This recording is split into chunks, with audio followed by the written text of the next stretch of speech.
So in week 4, Oregon is at risk of losing to USC on the road in potentially prime time. Last year, this game was a play-in game for the college football playoff. Could the loser of this game miss the CFP again? Let's talk about it. Maiava throws out in the flat.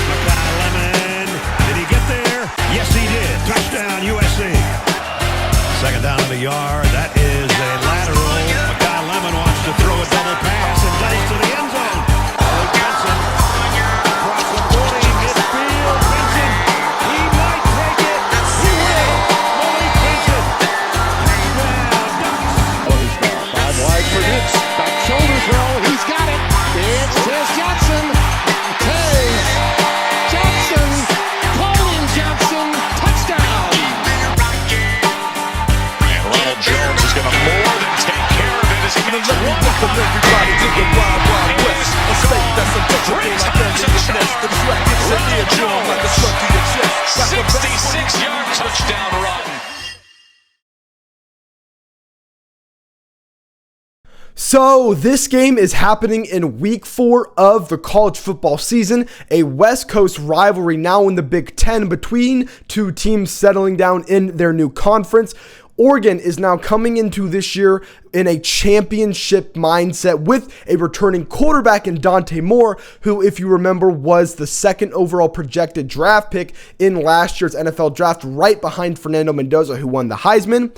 Now, on the other side, Lincoln Riley, who has 1,000,000 Heisman winners to his name, is now with a returning quarterback in Jayden Maiava, who, if you're personally asking me, I think is a better quarterback than Dante Moore right now and heading into the NFL as a prospect. And I actually think that Jayden Maiava has a better chance at winning the Heisman than someone like Dante Moore. If you look at this matchup, Oregon has won the 8 of the past 10 matchups against USC with currently a 4-game winning streak. But even though USC, I think, is always overrated in the polls, I think this is actually the year for USC. For the first time in almost a decade, Lincoln Riley has a top 10 offense and a Heisman level quarterback with a top 25 defense. This is groundbreaking if I am a USC fan, and I would be incredibly excited if for your team this year. And really, national news has not been really respecting USC as much as I think they should. I think USC is going to really overperform this year and get to the college football playoff. Now, looking back at the Ducks, Oregon is replacing both coordinators, and personally, if you have watched this channel and if you're an Oregon fan who has watched the past couple videos, the Oregon schedule prediction is the biggest video on my channel. I am not very high on this Oregon defense. I think it's very talented, the most talented defense in the country, but with replacing the DC and having, losing, Dylan Thieneman, who was a first-round draft pick, I'm just saying I'm not very high on this defense schematically, and I think this defense is going to allow a bunch of points this year. If you look at last year with Ohio State had a very, very talented offense. Julian Sand, Jeremiah Smith, Max Clare, Carnell Tate, Bo Jackson, but they did not show up when it mattered. Texas, 14 points, Indiana, 13 points, Miami, 14 points. So even though that was a great, talented offense, they did not show up when it mattered, and I think Oregon is the same thing. Really, Oregon fans, I'm not trying to be mean, I'm being honest. When was the last time Oregon played in a big game against a good team with a great offense and the defense was lights out? And I look back, I took like 15 minutes looking back through Oregon's schedule. When was the last time Oregon played like a great offense, a CFP level offense, and the defense played well? You know when that was? It was Florida State in the Rose Bowl in 2014. That was 12 years ago. There was a couple games where they played, decent Utah teams and they held them to low points. But, those Utah teams, they're great, but they weren't like elite CFP level offenses. The last time it happened was Florida State, the reigning champs, back in 2014. Again, that was 12 years ago. So for USC, who has a great offense this year, I know they're lacking a little bit at wide receiver. We'll talk about that. But against a team that does not play great defense, USC's offense is going to be good. They're going to be able to score points, and now USC has a good to great defense.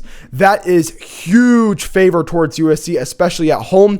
And if I'm USC, this is on paper how you get over the hump, how you get to 10, 11 wins, how do you get to the CFB, how you get to the Big Ten championship, and how you beat Oregon. So the history for this matchup is there has been 65 total meetings in this game, and surprisingly, USC leads this series 38-24 with 2 ties. If you would have told me, I would have 100% say, oh yeah, Oregon might be a little close because USC historically, but Oregon in recent years might have been, a little bit closer. No. USC is up by 14 on Oregon, and it just shows that Oregon has not been there historically and USC has. But Oregon has won 8 of the last 10. They've won 4 in a row. The last couple, they've in the Big Ten, USC has not beat Oregon. Oregon's been dominating the past 5-10 years. Oregon has been the far better program. But yeah, I'm excited and a little bit surprised that USC leads Oregon by this much.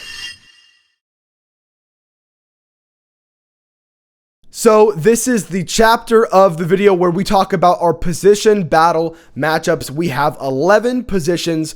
We have coaching and then home field advantage at the end. So I'll pull up the graphic now. 13 total data points on who has the better roster. You can see it here and I'll go each one. So let's start off at quarterback. So starting off with Jayden Maiava. I think USC takes the lead in the quarterback battle. I think Jayden Maiava is better than Dante Moore. I know how high Dante Moore was, but be honest, Dante Moore has had the talent advantage in a lot of these games. Even in the Indiana games, I would say Oregon is probably still more on paper talented than Indiana, and he played terrible. He did not play well in any of the Indiana games, even the one that happened in Eugene earlier in the season, and Jayden Maiava has done more with less. I get he's had great receivers, he's had decent tight ends, he's had good running backs, but remember, the defense for USC has been bad. Jayden Maiava has had to play from behind, play with close leads multiple times, and when you compare 25-24, USC was much better in one possession games. In 24 they were awful, in 25 they were much better, and I think with the defense improving and the running game improving, I think they can definitely improve even more to win one more game in the regular season to kind of get them from that 9-3 to 10-2 in CFB contention. So for quarterback, I'm going to give the edge to Jayden Maiava. At running back, I am going to give it to Oregon, but it's close. And the reason why I want to give it to Oregon is just because of depth. Jordan Davidson and D'Eriq Hill Jr. I actually have Jordan Davidson as being the better running back than D'Eriq Hill. D'Eriq Hill has the better stats, has more touchdown, more yards, more carries, but on average, Jordan Davidson gets twice as many yards. He is a much more productive back, and D'Eriq Hill is kind of more of the red zone guy that gets, eat up all the touchdowns. Think of CJ Donaldson last year at Ohio State. And then for USC, King Miller, who I'm pretty sure was either a walk-on or a freshman last year. He was a third-string running back. He was electric against Michigan and in other games. And I think he's definitely going to fill in as, kind of a rotational back, but probably still that number one running back. And if it was just Jordan Davidson versus King Miller, I might even pick King Miller. But with the combination of Jordan Davidson and D'Eriq Hill Jr., I'm going to go with Oregon. So we're deadlocked 1-1. So now for the wide receivers, this one is also very close. USC has lost a lot, so I am going to give it to Oregon. Obviously, Oregon has Decorian Moore, who was a sensational freshman wide receiver last year in absence of Evan Stewart. And now, guess what? You have Evan Stewart back, and you have Jeremiah McClellan, who was spectacular late last year, especially when injuries were piling up. And I don't think anyone has a better wide receiver room than Ohio State, but I actually think Oregon might have one that is as deep or maybe even deeper than Ohio State's wide receiver room. And for USC, they're losing a lot. Zachariah Branch transferred out last year, and now this year you're losing Jacoby Lane and you're losing Mekhi Lemon. But you do have Tanook Hines, Terrell Anderson, and even the freshman wide receiver Caden Dixon-White, who flipped from Ohio State to USC, but I think they're going to be great under the scheme of Lincoln Riley. Obviously, I think Lincoln Riley is kind of a glorified offensive coordinator. He's very like Mike McDaniel, who was the head coach in Miami and now is the OC at I think the Chargers, which is in LA, which makes so much sense. I think Lincoln Riley and are the same, but I'm going to give it to Oregon. Just the talent, I think, is too much. You are replacing Will Stein, which will suck, but without Sadiq, it's going to give more targets to these wide receivers, which will get them more production early. So I definitely like Oregon more than USC at wide receiver. At tight end, this one's really, really tough because Oregon is losing Kenyon Sadiq, who was a first-round draft pick, was the number 1 tight end last year in the country. They do have Jamari Johnson, who I think is a really, really good tight end, but also USC has Mark Bowen, who's a 5-star, very highly recruited guy, very guy who's going to make huge impacts for USC. But in this era of college football, we've seen it with Indiana. We like experience more than prospect. We like experience more than like hype or potential. And Jamari Johnson has been in college football for multiple years now. He is going, I like his production has already happened. We don't have to like project what we think Mark Bowen's going to be. He could be a bust. Half of all 5-stars are usually busts. So I'll give the edge to Jamari Johnson, but it was very close. So what now? Oregon is up 3-1 over USC. Now at O-line, I actually am going to give it to USC, and this one's tough because Oregon is losing 3 starters. They're losing Isaiah World and Emmanuel Pregon, their left tackle and their left guard. They're returning 2 starters, especially Poncho, their amazing center. But USC is returning all 5 starters, which sounds great, but it's also... Wait. We all have veteran offensive linemen and we're replacing all 5 starters. That means no one was good enough to go to the league.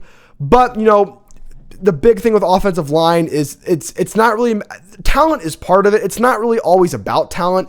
A lot of it is about how long have they been together, the mesh, the bond between all 5 and the quarterback. So they are returning all 5 starters. They did allow 14 sacks to Jayden Maiava last year, so that needs to improve. They've allowed like 25 sacks in the past 2 years. Like they're averaging like 12, 13 sacks a year. That's like 1.2 sacks a game. That's not going to fly because if you're not allowing sacks against Utah State, which means you're allowing 2 to 3 sacks against Oregon. And 2 to 3 sacks against Oregon, that's how you lose. That's how drives end in a close game. So they're definitely going to have to improve. But, they got all 5 starters. I'm just going to give the slight edge to USC just because if Oregon was returning 3 starters, but now it's only 2, you got 3 new guys, only 2 guys are returning. I'm going to give the edge to USC. So, now heading to defense, Oregon is up 3-2. Defensive line, I'm going to give it to Oregon. USC has been better. They've gotten better, but the type of physicality that we have seen from Dan Lanning is not something that USC is close left. I mean, you have Bear Alexander is a freaking monster. And Jayden Abasiri is good, but I'm going to give the edge to Oregon. Don't know a ton about this defensive line. I mean, I know about Bear Alexander, but I just household name. I've seen, his stats. He has more production, so I'm going to give it to Bear Alexander. Now heading to edge, I am also going to give this to Oregon just because of experience. This is where Oregon really retains the most experience is this defensive line with Tatum Tuitoli and Mateo Uyunglele, who are complete monsters in the Big Ten. Both are probably top 10 edge rushers in the Big Ten compared to what USC has. They have Braylon Shelby, who's been good, and then Luke Wafel, the 5-star. I think he's a top 10 prospect to on 3 and 247. He'll be good, but he's also, again, freshman. I'm not going to project freshmen to be better than seniors. It's just not going to happen. Once in a while, you'll have a Jeremiah Smith where he's better than Emeka Ibuka, but Jeremiah Smith is, once in a generation. That's why we call him generational. So I'm going to give the edge to Oregon. Linebacker was hard. I'm going to give it, you see the 2 yellow lines. That means it's a toss-up. I would maybe lean Oregon just because the defense has been better. But, Oregon has Devon Jackson, who I like, but USC has Desmond Stephens II, and I like both. Don't know a ton about them. Both weren't, I don't remember the linebacker rooms last year for both of these teams being stellar. So I'm just going to give it a toss-up for now. And cornerback, I'm actually going to give it to USC. If you ask me, I think Oregon has better top-end talent, but I think USC has more depth here with Marcel Williams and Jontez Williams. Both Marcellus Williams and Jontez Williams. And then Oregon has Brandon Finney, who is really good. They have Ife Ubidigulu, who I don't know much about. Neem Offord, who is a 5-star with the number 1 safety in last year's class. And then they got Aaron Scott, the transfer from Ohio State, who they'll talk about, hey, we got a transfer cornerback from Ohio State. He is buns. He is butt booty cheeks buns. So not high on him. I'm going to give the edge to USC at cornerback. At safety, it's interesting with Oregon. They replaced Dylan Thieneman, but they got Coy Parrish, the white boy out of Minnesota, who plays 2 ways. Is he playing 2 ways at Oregon? I actually don't know. Oregon fans, let me know down in the comments if you're still watching. Is Coy Parrish also going to play both ways this year? I don't know, but he was pretty good at Minnesota last year. They got Aaron Flowers and Trey McNutt, another 4th blue chip ratio guy. And then for USC, Alex Graham and Kristen Pierce, don't know much about, but the defense has been getting better, but deep plays were still a problem when DeCorian Moore would get past the second level of that defense for USC last year. Safeties were not able to catch him. You saw in the intro that kind of end around, that screen pass, that mesh, whatever you want to call it, whatever it was. That happened a lot for USC last year. And there was a lot of problems with getting blown over the top last year. So I'm going to give the edge to Oregon. Plus, I just take away the depth pieces. And if you just want to do star power for star power, Coy Parrish is the best safety in both of these 2 rooms. And Oregon has him, and USC doesn't. So I'm going to give the edge to Oregon. Special teams, this one's tricky just because there's 2 aspects of special teams, kick, punts, and kickers. This is more geared towards kickers. And Ryan Gary, the former walk-on and Lou Groza Award finalist a couple years ago, was 21 to 25 on field goals, was a perfect 48 of 48 on extra points, and was 6 for 6 on all his kicks past 40 yards. And then obviously Oregon, they were replacing Atticus Sappington, who was a decent kicker, with Gage Hurich. Sorry if I'm pronouncing that wrong. So just with experience, I am going to give, he's a Lou Groza Award finalist. I'm going to give it to USC. And then coaching, this is where I'm going to get a lot of flack because I actually am going to give coaching. I think it's a toss-up, but I actually am going to probably go USC here because this is kind of the whole coaching staff. Oregon is replacing both coordinators, and you look at what USC has. USC is returning their offensive coordinator, and with an improved defense, they were bringing in a new DC, Gary Patterson from TCU at DC, who I think is a great defensive coordinator, which I think is better than Chris Hampton, who's Oregon's defensive coordinator, he's actually not even new. He was under the scheme of Tosh Lupoi, and I was never high on Tosh Lupoi. So if he contributed to that defense, I'm not very high on him. So I'm actually going to give coaching to USC, but Oregon has Dan Lanning, who is a better head coach. So I am still going to technically make it a, I'm going to fix that. Oregon does have Dan Lanning, but just with the entire coaching staff, and also Oregon hasn't had universal level collapse in big games like Oregon has. So I actually am going to give the edge to USC. And then at the end, home field advantage. USC has home field advantage. So I'm going to give it to USC. So if you look at the total matchups between 13 talking points, Oregon wins 6-5-2. Oregon won 6 matchups. USC won 5. And there were 2 toss-ups. So what that means is if the toss-ups gave to USC, USC wins. If you split them, Oregon wins by 1. This is one of the closest roster matchups I've had. And everyone thinks that, Oregon is just leagues better than USC. I think y'all are mistaken. I think USC is almost as good as Oregon, and Oregon's supposed to be one of the number 1 teams in the country. And that's not me being low on Oregon. That's me being really freaking high on USC. So Oregon wins and survives 6-5-2. And I think this game is going to be super close and much closer. That make Oregon fans, I think, a lot more uncomfortable. So some of my personal thoughts for this game, I think this game is going to be much closer than people think. Kind of what I just said before. Oregon fans, I think, should be much more uncomfortable with this matchup than I think they currently are right now. I saw in my schedule prediction, Oregon fans are very confident against USC. Usually, Oregon is much better roster-wise and coaching-wise, but as good as Oregon is, they do have holes that USC can take advantage of in that second level of the defense at linebacker with, I think, how good this running game is going to be if they can get past that defensive line. I think USC is also losing a lot at wide receiver. This is one of their weakest wide receiver rooms they have had in quite a minute, and I think it'll be hard for USC to kind of win in a shootout if the defense doesn't show up. If the defense doesn't show up, and they have to rely on offense, well, guess what? They don't have a Zachariah Branch. They don't have a Jacoby Lane. They don't have a Mekhi Lemon. They're going to have to rely more on Jayden Maiava making, tight window throws. They're not open a ton. They're going to have to rely on King Miller getting past Bear Alexander and Mateo Uyunglele on that defensive line. But I think Oregon is kind of just like Ohio State. I think they're moving away from this college high power West Coast offense to more pro style, and that with that will mix tight ends and 12 personnel, which means the game will be closer, which means Oregon will be allowed to stack the box a little more. Instead of having to play nickel and dime the entire game, they'll get to play more base, where you have 4 defensive linemen, 2 linebackers, 3 cornerbacks, and 2 safeties. They'll get to play more comfortable, play more base, be able to kind of play in the middle, not have to rely up front or all the way back. DeCorian Moore will be a problem, but again, what I was saying, you look at Oregon's OC, he has a history of using heavy tight ends, that 12 personnel, 2 tight end set.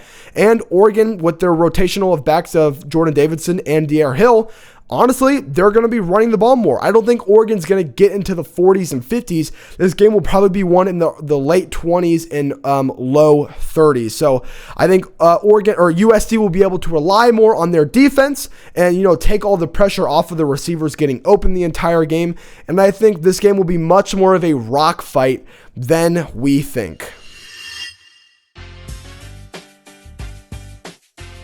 So my prediction for this game is at USC in the Coliseum. It'll probably be either a 3:30 CBS or a 7:30 NBC game. If you haven't watched my Ohio State game times video, which you probably have, you guys are not Ohio State fans, West Coast games cannot be big noon because it would be 9 a.m. at them if they were. So this is either going to be a afternoon or night game. Either way, the second half will be at night, which will be prime time, which is awesome. But coming into this game is early in the season. It's week 4.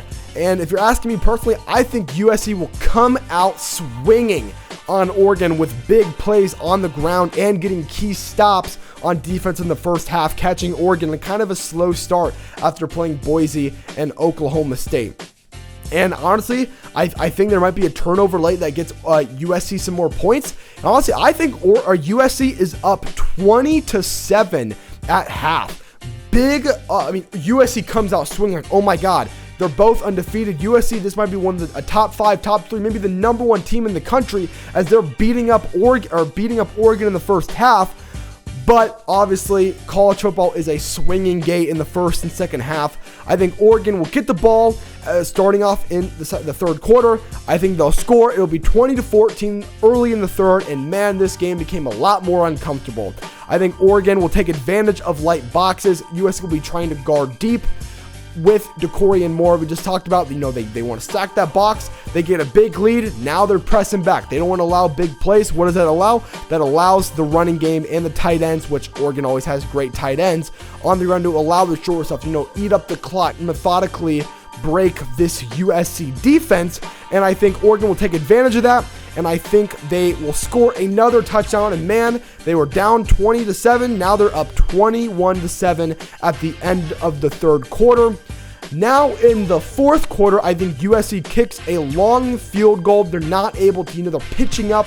They're kind of playing cute. They don't have the lead. They're not doing big plays. Maybe there was an interception earlier, and they don't want to allow Oregon to get more points. So they play a little bit cute. They kind of get stuffed at that 35-ish yard line. They kick a long field goal. Bam, USC up 23-21.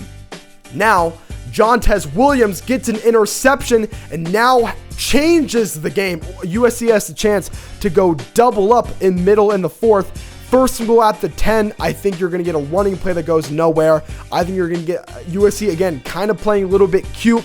It's going to be an incompletion pass, and then on a play action, I think Mateo Uyunglele hits home, sacks Jayden Maiava, and forces USC to kick a chip shot. Now, USC up 26-21.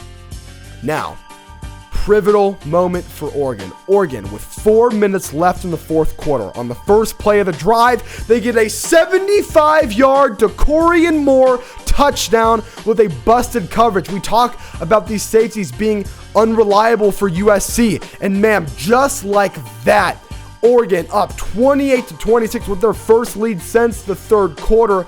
Now, USC has 3.5 minutes to get in field goal range. They've been playing cute the past 2 possessions. They had an interception 3 drives before. They have to be aggressive. They don't have a ton of time. They have their 3 timeouts with a 2-minute warning, but with the way they've been draining the clock, they have to get closer. The kicker has been good, but remember, it's only out of 40 yards. If this is 50 plus, don't know how we want to trust college kickers in 50 plus if you're not Ole Miss's kicker or Oklahoma's kicker.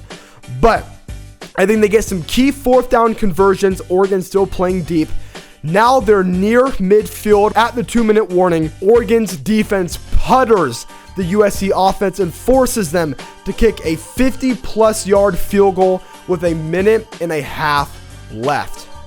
They still have their 3 timeouts. If they miss it, they can get the ball back, but the kick is up. It's a 50-plus yard field goal, and it is pushed right, and Oregon takes over on downs, up by 2, but it's not over by USC.